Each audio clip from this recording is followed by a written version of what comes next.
हृदय में ठेस मत पहुंचाना, ये हम सबके लिए नियम है।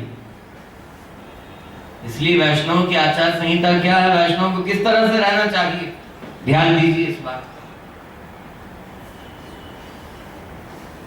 कभी भी किसी को ठेस ना पहुंचे, किसी को ऐसे वचन, ऐसी बात ना कही जाए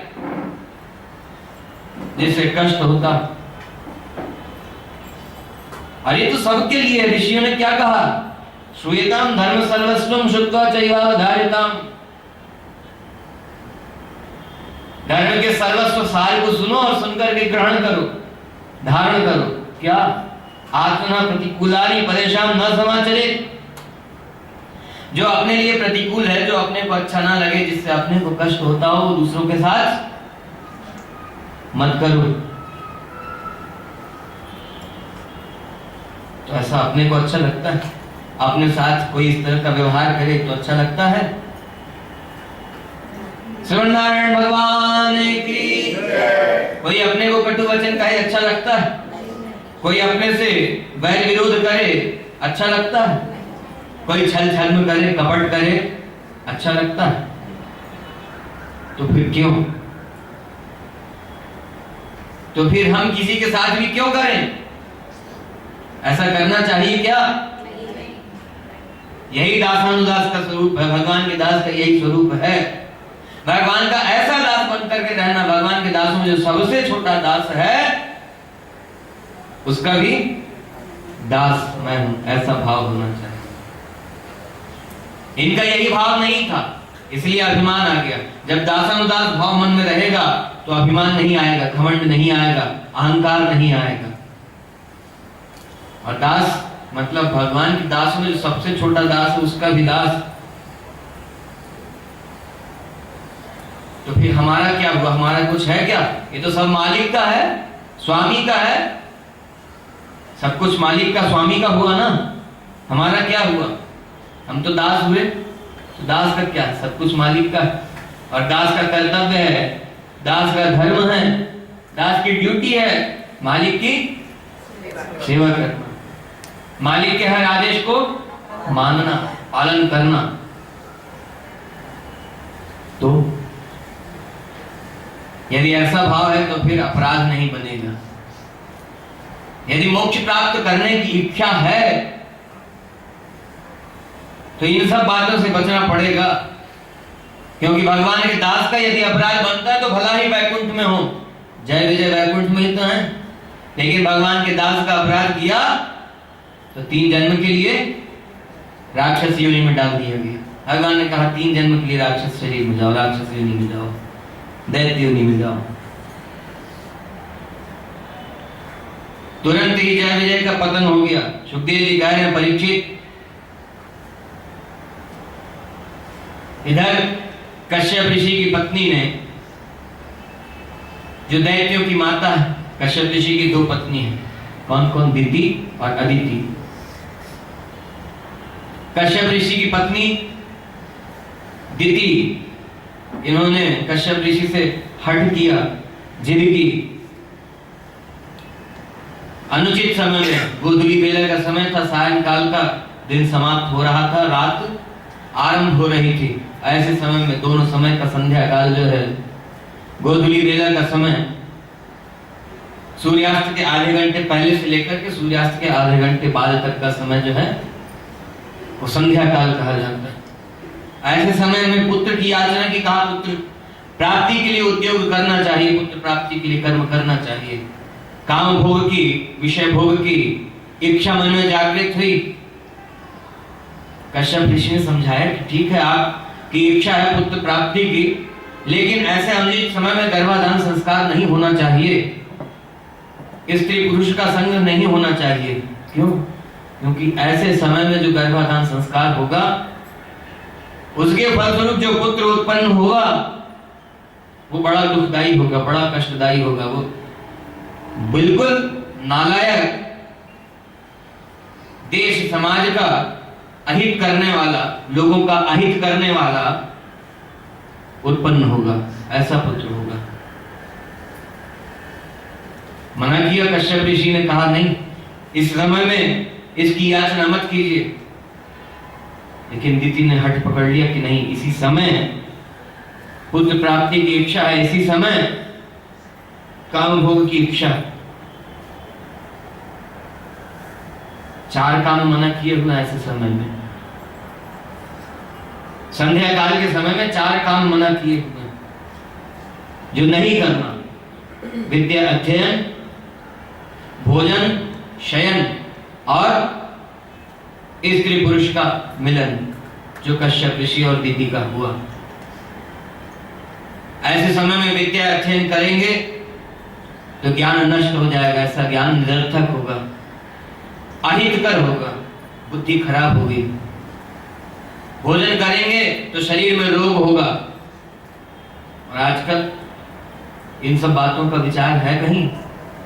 संध्या काल के समय भोजन करना या नहीं करना, इन सब का विचार कहीं है? नहीं है ना? और इसी तरह से मालूम ही नहीं है, क्योंकि बताया जाता ही नहीं कहीं। और हम लोग घर में अध्ययन भी नहीं करते, क्योंकि समय नहीं है, पढ़ने का समय नहीं है कि अपने धर्म ग्रंथों को, अपने आचार्यों के ग्रंथों को पढ़ें। इसलिए तो कल कहा था कि नित्य प्रति का, नित्य दिन का, हर एक दिवस का नियम बनाइए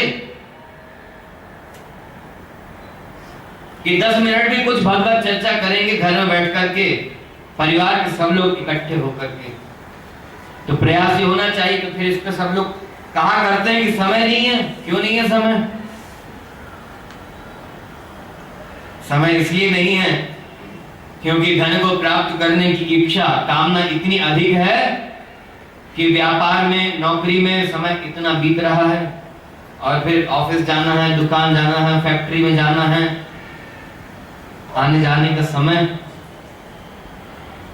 कब करेंगे? सब लोग एक साथ कब बैठ सकते हैं? कब बैठेंगे? नहीं बैठ सकते। तो जब सब साथ में नहीं बैठेंगे तो बच्चों को शिक्षा कैसे देंगे? चलिए मान लिया बड़ों को तो कुछ शिक्षा मिल गई, कुछ सुनने को, कुछ सीखने को मिल गया, लेकिन बच्चों को कहां से शिक्षा मिलेगी? क्यों? क्योंकि अब बच्चों के लिए समय तो ना तो पिताजी के पास है ना माताजी के पास है, क्योंकि पिताजी तो ऑलरेडी वर्किंग है और आजकल माताजी भी वर्किंग वाइफ, हाउस वाइफ तो है ही नहीं है, नहीं है ना? कहिए श्रीमन नारायण भगवान की जय। वर्किंग वुमन, हाउस वाइफ नहीं है। हाउस वाइफ का लाभ यही है, यदि गृहिणी है, हाउस वाइफ है, तो घर में रह करके बच्चों को ऐसे संस्कार मां दे सकती है, ऐसी शिक्षा मां दे सकती है। पुरुष का तो कर्तव्य है बाहर जाकर के काम करना है, नौकरी करना है, व्यापार करना है, मेहनत करके धनोपार्जन करना है, धन इकट्ठा करना है और अपने परिवारजनों के लिए जो कुछ सुख उपलब्ध करा सकते हैं करना। लेकिन उसका भी स्वरूप कैसा हो? कल कहा था ना आपको, सारे संस्कार लुप्त होते जा रहे हैं हम लोगों के। हम किसी को कहेंगे नहीं, लेकिन इस पर विचार करने की जरूरत है। तो आप सब लोग विचार करें और यदि अपने घरों में इस तरह की स्थिति है तो इसको बदलने का प्रयास करें। और एक और विकृति आ गई है,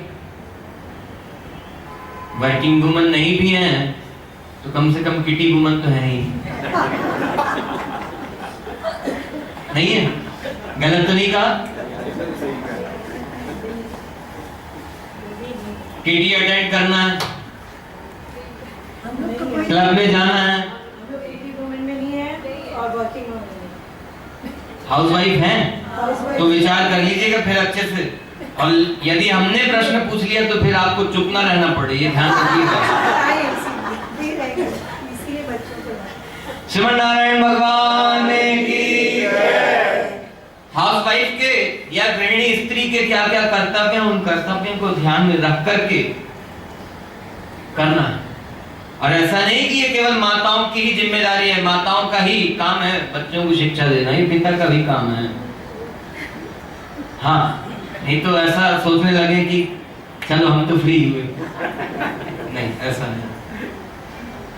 सबका काम है, पिता का भी कर्तव्य है। जैसे पिताजी सिखाते हैं बेटा पढ़ लिख करके लायक बनो, योग्य बनो, अच्छी नौकरी करो, अच्छा व्यापार करो, तो ही सुख मिल सकेगा। तो ये यहाँ भी विकृति है। क्यों? क्योंकि हमारी फिलॉसफी हमने अपने मन से बना ली है। ऋषियों ने जो फिलॉसफी दी है, जो सिद्धांत दिया है, उसको भूल चुके हैं, या कहें तो हमने अपने हिसाब से उसमें संशोधन कर लिया है। क्या? ऋषियों का सिद्धांत है, हमारे पूर्वाचार्यों का सिद्धांत है, विद्या ददाति विनयं विनयात् याति पात्रतां पात्रत्वात् धर्माप्नोति धनात् धर्मं तथा सुखम, धनात् धर्मं तथा सुखम। लेकिन हम इसको छोड़ करके धनात् सुखम पे आ गए हैं। आए हैं कि नहीं? हम धन से सुख को प्राप्त करना चाहते हैं। ऋषियों ने कहा धन से धर्म करो और उस धर्म को करके सुख प्राप्त होगा। लेकिन हम धन से सुख चाहते हैं, धर्म को हम बीच में छोड़ चुके हैं। ठीक है ना? यही हो रहा है ना? हम धन से प्राप्त करना चाहते हैं। हाँ, धन से सुख की सामग्री इकट्ठी हो सकती है, महल मकान बना सकते हैं, घर बना सकते हैं, सोने के लिए महंगा पलंग खरीद सकते हैं, पहनने के लिए अच्छे कपड़े ले सकते हैं, अपने को सजाने के लिए सुंदर आभूषण श्रृंगार ले सकते हैं, अच्छा अन्न पान इत्यादि बाजार से ला सकते हैं धन से। लेकिन इसमें धर्म कहाँ है? धन से धर्म क्या करना? भगवान की आज्ञा है, ऋषियों का आदेश है, धन कमाओ और भगवान की सेवा में लगाओ, भगवान के दासों की सेवा में लगाओ। और जब दासानुदास बनेंगे तो भगवान की कृपा से हमारे जो संबंधी हैं, जो शरीर संबंधी हैं, जो रिश्तेदार नातेदार हैं, घर में जितने भी सदस्य हैं, उन सबको भगवान का दास मानना। और हम उन सब दासों में जो सबसे छोटा दास है उसके भी दास हैं। सबको भगवान का दास मान करके सबकी सेवा करना, सबको सुख पहुंचाना, ये धर्म है।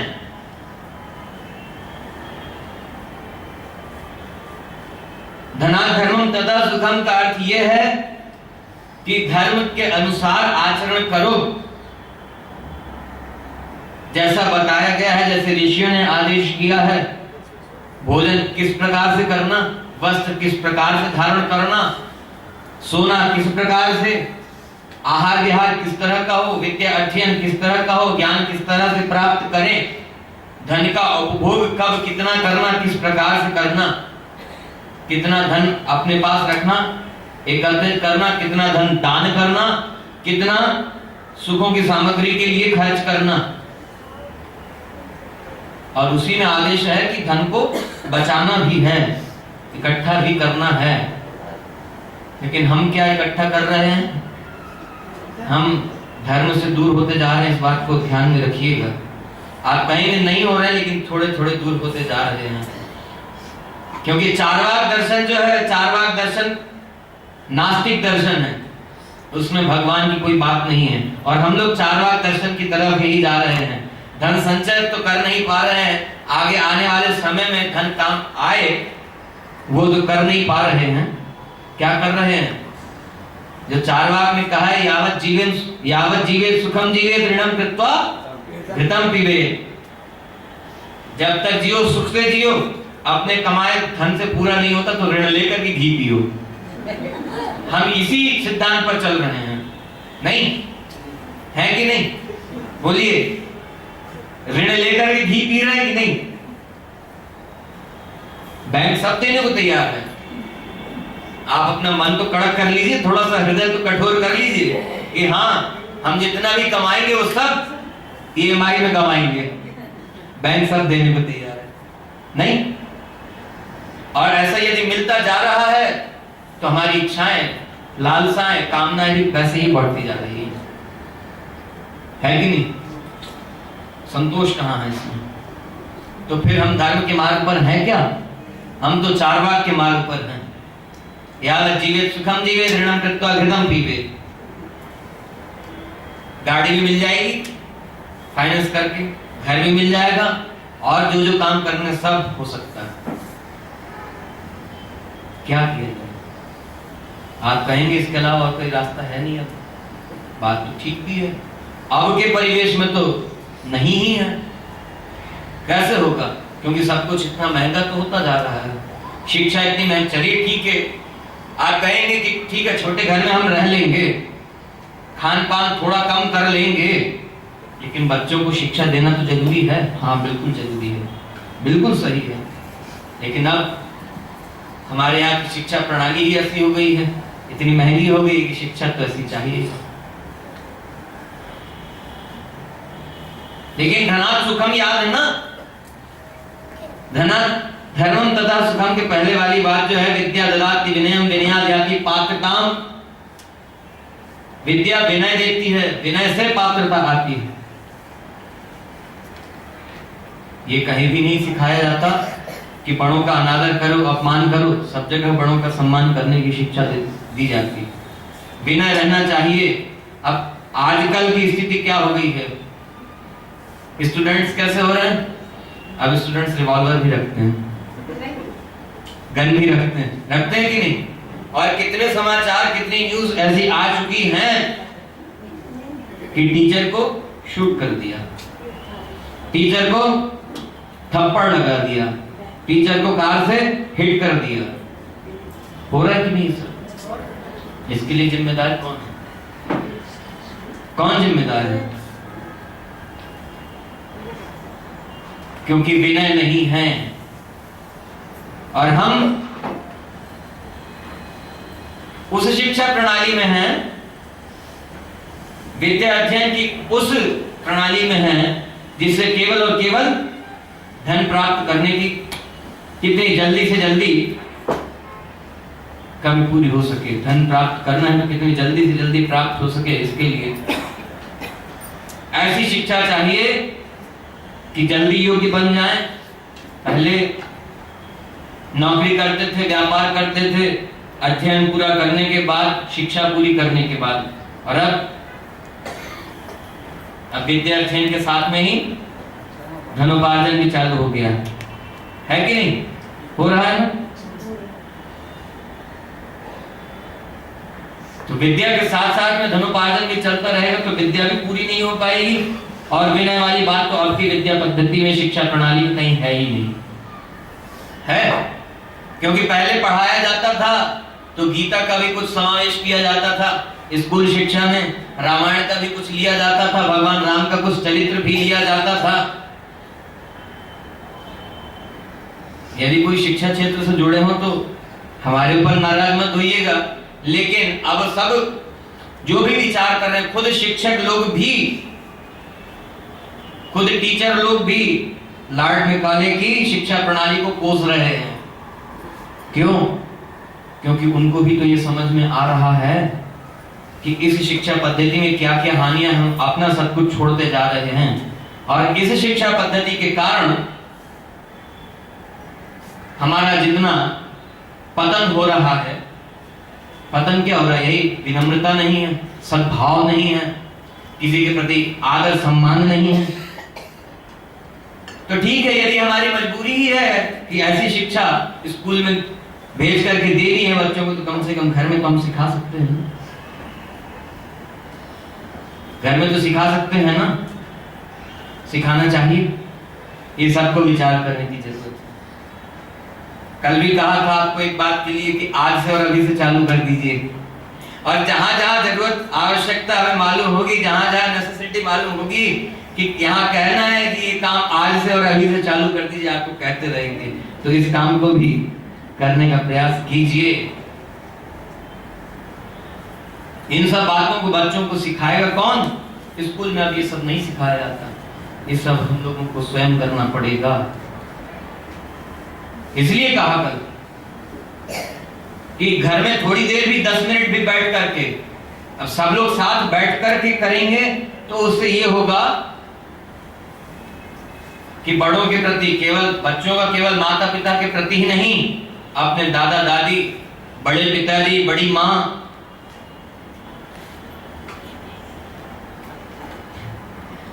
अब बड़ी माँ, बड़े पिताजी, माताजी, पिताजी ये भी नहीं समझते हैं। आपको कहा था ना संस्कारों की बात भी है, लेकिन आपको बताएं पापा शब्द का अर्थ मालूम है? पापा शब्द का अर्थ संस्कृत व्याकरण के अनुसार पापा शब्द का अर्थ होता है पाप करने वाली स्त्री। तो क्या पिताजी को पापा बुलाना चाहिए? बुलाना चाहिए? कहिए, आज से बुलाएंगे। डैडी, डैड, ये सबको समझ में आ रहा है। मॉम, मम्मी, मम्मी या मम्मी, मम्मी तो बिगड़ा हुआ शब्द है, अपभ्रंश है। मम्मी है वो, MUMM वाई, मम्मी है वो तो। और मम्मी किसको कहते हैं ये भी मालूम नहीं होगा। इजिप्ट में पिरामिड बना करके उसमें मरे हुए शरीर को रख दिया जाता है कि इसमें फिर जीवात्मा आ जाएगा और ये फिर जीवित हो उठेगा। लेकिन कितने लोग जीवित हुए ये मालूम नहीं। ये उनका ऐसा मानना है, ऐसी मान्यता है उनकी। मम्मी, डैड, और अब पॉप्स, पापा पॉप्स बोला है कि नहीं सब। लेकिन इन शब्दों के उच्चारण का क्या लाभ होने वाला है ये तो समझने की कोशिश करें। पापा पापा पापा दिन भर रटेंगे तो क्या होगा? मनोवृत्ति ऐसी ही होगी, बुद्धि ऐसी ही होगी। और विचार कीजिए, धुंधकारी के शब्द अर्थ पर बताया था ना, जो सब तरफ धुंध फैलाए, धुआं फैलाए, तो धुंधकारी नाम भी वैसा ही है उसका। अब सबको कहा जाता है कि भगवान के नाम पर नाम रखो बच्चों का, तो शॉर्ट एंड स्वीट नेम चाहिए बच्चों का, है ना? शॉर्ट एंड स्वीट नेम चाहिए। बच्चों का नाम भी वैसा नहीं रखते।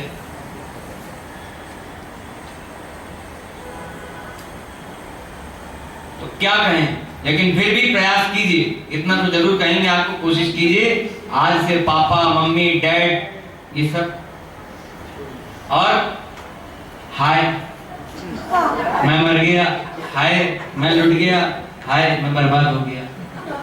ये हाय हाय का क्या मतलब, क्या होगा इससे? हाँ, इससे हाय हाय ही होने वाली है। इसके बजाय भगवान का नाम लिया जाए तो मंगल होगा, कल्याणकारी होगा। इसलिए आज से अभिवादन का स्वरूप भी बदलिए। किसी से मिलिए तो हाय हेलो छोड़ करके जय श्रीमन नारायण, जय श्री कृष्ण, जय श्री सीताराम, जय श्री राधे श्याम, राधे राधे, इन सब नामों को लीजिए। लेकिन कैसे? हाथ जोड़ करके, सर झुका कर। सो बताया था ना, आगे और चर्चा करेंगे इस पर। बात हो रही है हम अपने संस्कारों को छोड़ते जा रहे हैं। शिक्षा पद्धति बदल गई। हमारी जो शिक्षा पद्धति थी वह तो अब रही नहीं। तो उस समय का विचार भी कर लीजिए। उस समय जब ऐसी शिक्षा पद्धति थी, जब यह सब संस्कार दिए जाते थे, सिखाए जाते थे, तो इतने लड़ाई झगड़े नहीं थे। आतंकवाद, नक्सलवाद ये सब था क्या? नहीं था। ये सब कब से चालू हुआ? जब से हम स्वतंत्र हो गए हैं। स्वतंत्र हो गए या स्वच्छंद हो गए? स्वतंत्र नहीं हुए, स्वच्छंद हो गए हम।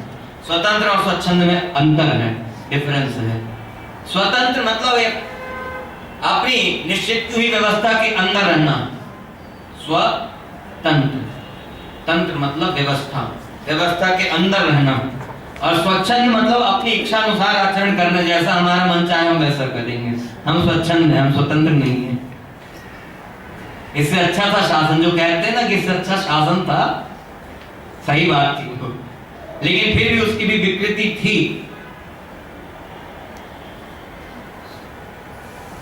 राजतंत्र था, राजतंत्र में बहुत कुछ अच्छी चीजें थी। जब राजतंत्र में विकृति आने लगी तब लोकतंत्र का प्रचलन हुआ हमारे देश में भी।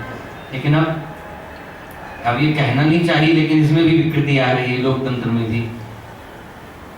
लोकतंत्र मालूम है सबको? मालूम है लोकतंत्र किसको कहते हैं? प्रजातंत्र को। उसका इंग्लिश वर्ड और कुछ है जो सबको समझ, हाँ, डेमोक्रेसी। अब समझ में आया?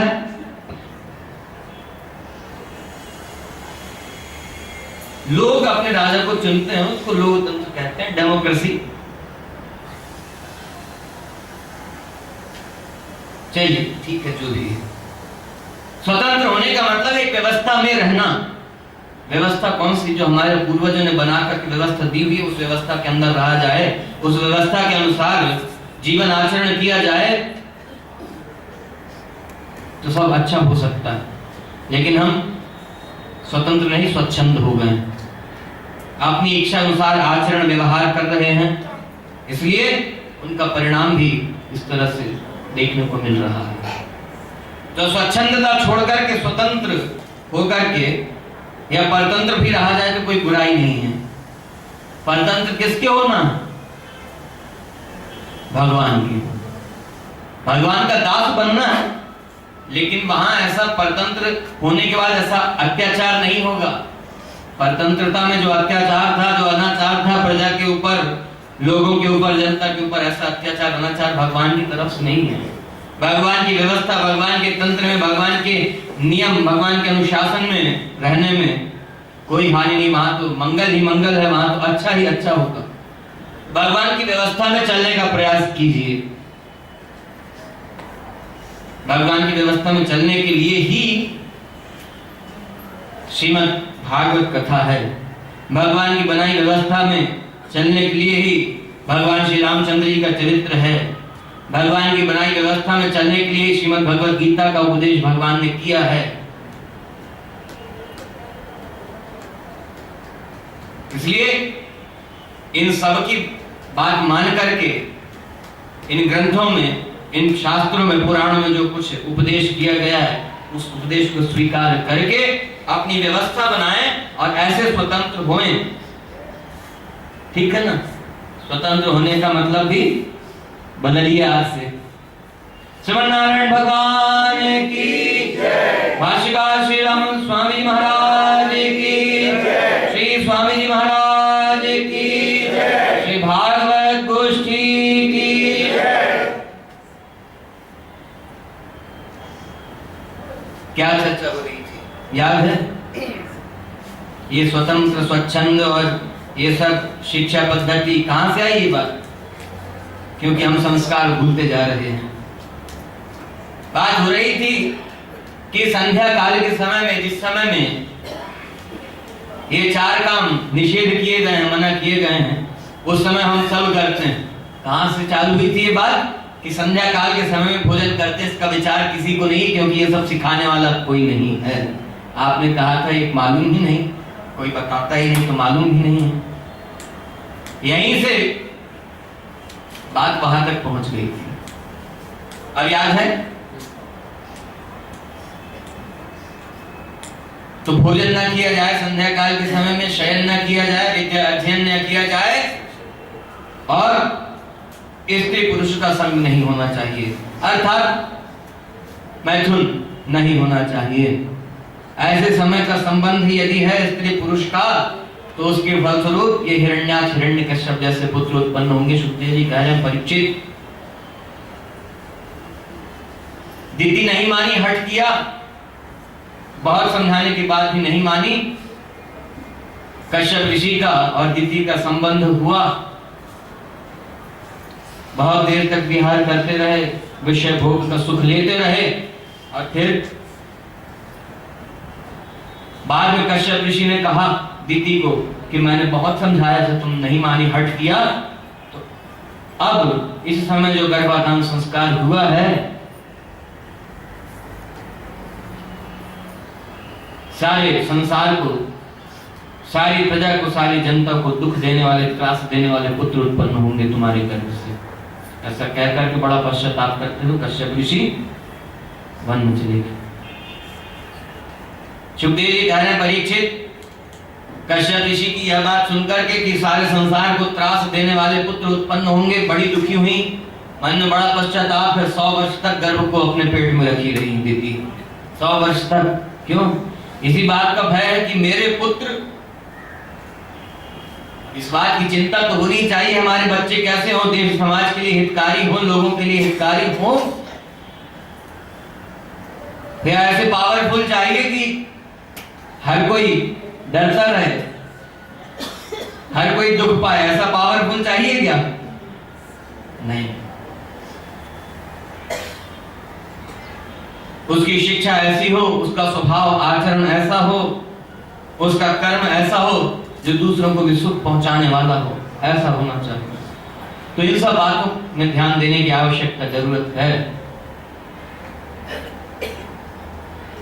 अब क्या क्या बातें कहें आपको, कुछ बातें कहना ठीक भी नहीं होगा यहाँ पर, और कुछ बातें कहना आवश्यक भी है, उनको छोड़ा भी कैसे जाए।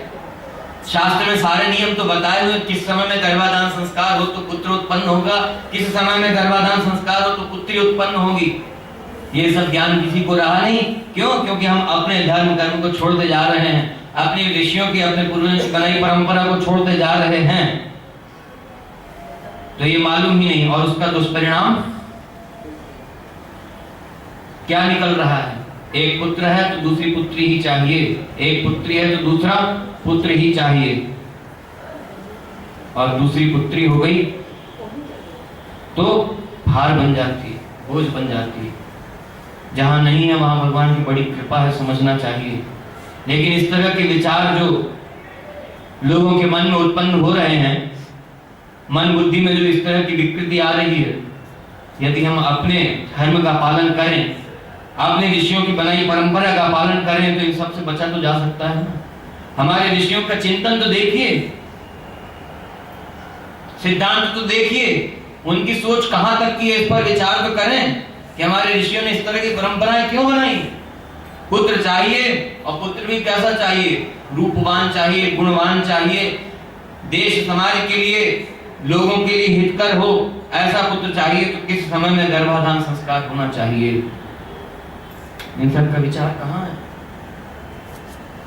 पशुओं की तरह आचरण हो गया। जिस समय में जब चाहे गर्भाधान संस्कार हो गया तो पुत्र पुत्रियां भी ऐसे उत्पन्न हो रहे हैं। देख ही रहे हैं उसका परिणाम समाज में, देश में सब देखने को मिल रहा है किस तरह का हो रहा है, हो रहा है ना। और फिर घर में बच्चों को भगवत भक्ति का संस्कार भी नहीं है, भगवत भक्ति की शिक्षा भी नहीं दी जा रही है, तो कहां से होगा फिर ये सब? सुधार सबको चाहिए, सब कहते हैं सुधार होना चाहिए, सुधार होना चाहिए, व्यवस्था बदलनी चाहिए। लेकिन ये व्यवस्था कहां से बदलेगी? व्यवस्था कहां से बदलेगी? व्यवस्था यहीं से बदलेगी। नंबर 1 से ही चालू करना पड़ेगा। और नंबर 1 कौन है? खुद। फर्स्ट पर्सन, सेकंड पर्सन, उसके बाद थर्ड, फोर्थ। शुरुआत कहां से करनी पड़ेगी? शुरुआत फर्स्ट पर्सन से ही करनी पड़ेगी, पहले सदस्य से ही करनी पड़ेगी। अर्थात अपने आप में बदलाव करने की जरूरत है। आज सब चिल्ला रहे हैं, सब हल्ला, सब जगह हल्ला हो रहा है, सब इस बात से दुखी हैं। कोई आंदोलन कर रहा है, कोई भूख हड़ताल पर बैठ रहा है, कोई हड़ताल कर रहा है, कोई विरोध प्रदर्शन कर रहा है, ये सब चल रहा है। लेकिन इन सब का परिणाम, इसका फल कुछ मिल रहा है क्या? मिल रहा है? नहीं, क्योंकि अपने आप में बदलाव नहीं है। अपने आप को बदलने का प्रयास करें, अपने आप को बदलने का ये सब व्यावहारिक शिक्षा है, व्यावहारिक बातें। ये सब हमारे ऋषियों का चिंतन था, भविष्य देखा है उन्होंने, इसलिए इस तरह के नियम बनाए हैं।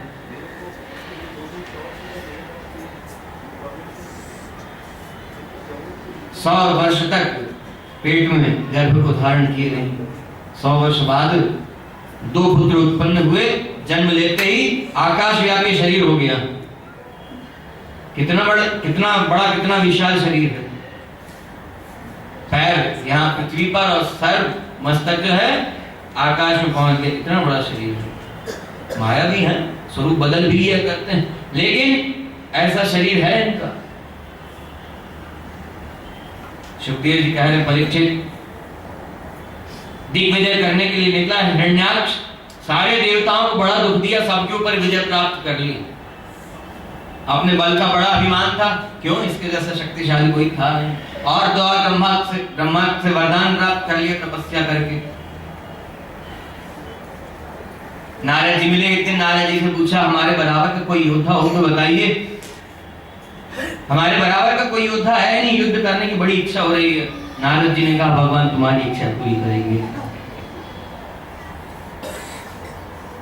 क्षीरसागर वैकुंठ में कई वर्णन मिलता है। क्षीरसागर वैकुंठ में पहुंचा हिरण्याक्ष भगवान से मिलने के लिए, भगवान से युद्ध करने के लिए। भगवान दिखाई नहीं दिए। ऐसे दुष्टों को थोड़ी भगवान मिलेगी। भगवान दिखाई नहीं दिए। बड़ी जोर के ठहाका मार के हंसा और बोला विष्णु मुझसे डर करके भाग गया। और इधर भगवान ने शिव का रूप धारण किया, 12 रूप धारण किया है। तो क्या कहा भगवान से? कहा मेरी पृथ्वी को चुरा कर कहां ले जा रहे हो? ये पृथ्वी मेरी है। भगवान से युद्ध करना चाहा। भगवान के ऊपर एक गदा जमा दी, लेकिन भगवान को ले आए, पृथ्वी को लाकर के जल पे स्थापित कर दिया और फिर कूद गए। नारद जी ने कहा था ना हिरण्याक्ष को तुम्हारी इच्छा भगवान पूरी करेंगे। और ये दुष्ट तो है। भगवान आए, युद्ध करने लगा भगवान के साथ। बड़ा अभिमान है अपनी शक्ति का, अपने बल का। भगवान थोड़ी देर खिलवाड़ करते हैं, कभी भगवान के ऊपर गदा फेंक करके मारा जाता है भगवान को। भगवान ने हाथ से गदा पकड़ ली, घुमा दी, उसी के ऊपर फेंक दी। इस तरह से भगवान थोड़ी देर खिलवाड़ करते रहे। जब अस्त्र शस्त्र सब खत्म हो गए, भगवान को पकड़ना चाहा हाथ से कि अब द्वंद्व युद्ध करके मार डालूंगा। विचार किया और भगवान से कहा भी तुम वही छलिया विष्णु हो, सुना था बहुत माया रचने में माहिर हो। भगवान के पास जैसे ही झपटा, भगवान ने एक हाथ से पकड़ा, एक थप्पड़ लगाया, उसकी मृत्यु हो गई। इस तरह से भगवान ने पृथ्वी को जल पर ला करके स्थापित कर दिया। सृष्टि कार्य आरंभ हुआ। तो इन सब बातों से, हर एक कथा से, हर एक प्रसंग से शिक्षा हम सबको मिलती। और अभी कितनी बातें छोड़ करके जो आपको लगा कि ये कहना जरूरी ही है, कह देते हैं। और सी बात छोड़ दी जो शिक्षा की बात है। क्यों? क्योंकि समय बहुत थोड़ा सा है और हम लोग इतनी देर बैठ सकते नहीं। फिर भी चलिए भगवान की कृपा से, गुरु चरणों की कृपा से जितना हो सकेगा उतनी चर्चा करने का प्रयास करेंगे। 5 मिनट कीर्तन करते हैं और आप लोग चाहें तो उठ करके जल इत्यादि पी करके फिर वापस आइएगा, लेकिन 5 मिनट के लिए। थोड़ी देर के बाद फिर 5 मिनट का ब्रेक मिलेगा। शिव नारायण भगवान की जय। जितने लोग यहाँ बैठेंगे कीर्तन करते रहेंगे। श्री कृष्ण गोविंद हरे मुरारे, हे नाथ नारायण वासुदेव। श्री कृष्ण गोविंद हरे मुरारे, हे नाथ नारायण वासुदेव।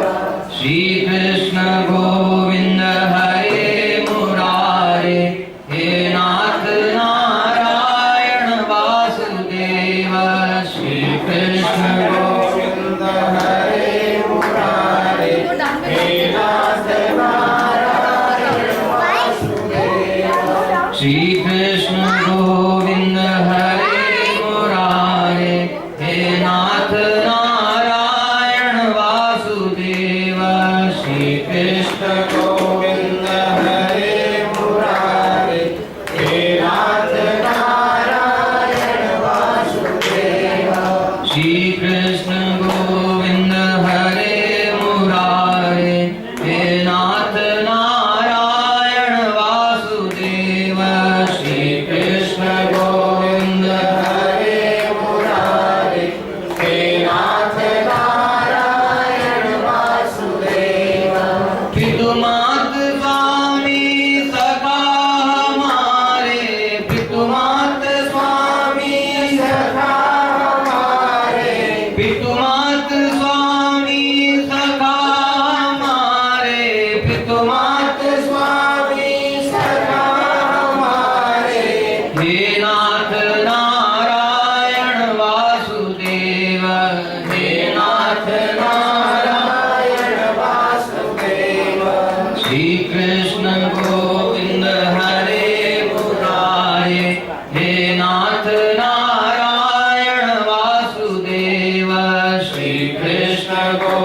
गोविंद हरे मुरारे, हे नाथ नारायण वासुदेव। श्री कृष्ण गोविंद हरे मुरारे, हे नाथ नारायण वासुदेव। श्री कृष्ण गोविंद हरे मुरारे, हे नाथ नारायण वासुदेव। श्री कृष्ण गोविंद हरे मुरारे, हे नाथ नारायण वासुदेव।